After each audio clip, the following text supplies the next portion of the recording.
July 1969. Apollo 11 lifts off to attempt the first landing on the moon. On board are 3 astronauts: Commander Neil Armstrong, Buzz Aldrin, who will help Armstrong land on the moon, and Michael Collins, who will pilot the mothership known as the Command Module.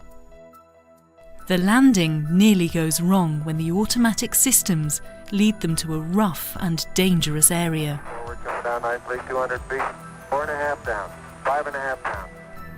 Then there are computer problems which threaten to overload their systems, forcing them to return to Earth without landing at all. Forward. The astronauts take control, and with only about 20 seconds of fuel left, they make a successful landing. Tranquility Base here. The Eagle has landed. They've done it. They're on the moon. Later that same day, Neil Armstrong sets foot on the surface and speaks some of the most famous words in history. It's one small step for man, one giant leap for mankind. Buzz soon joins him, and they explore the moon together, the world's first moonwalkers.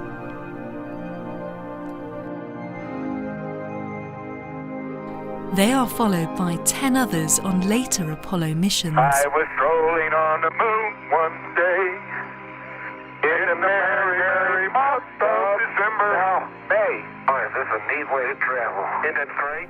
Before the final liftoff from the moon in 1972. Proceeded, 3, 2, 1, ignition. Right away, Houston. So only 12 people have walked on the moon. But what about all those that put them there? How many do you think were involved? Well, of course, there were the Command Module pilots like Michael Collins. Then there were the thousands of mission control workers, technicians, engineers, scientists, and the people who cleaned up the vital electronic equipment. And the people who sewed and glued the spacesuits, built the spacecraft and the simulators, and the mathematicians who worked out all the angles and speeds and the weight and amount of fuel needed to reach the moon. It's been estimated that 400,000 people were directly involved in putting the astronauts on the moon. And if you count all those who worked on previous space flights, which were essential to learning how to do it, it could be as many as 1.5 million. On Apollo 11, 2 people walked on the moon, but they carried with them the work of 400,000 or more. Many of those workers, knowing how vital every job was to the success of the whole plan, put a sign up in their place of work. It read, "It won't fail because of me."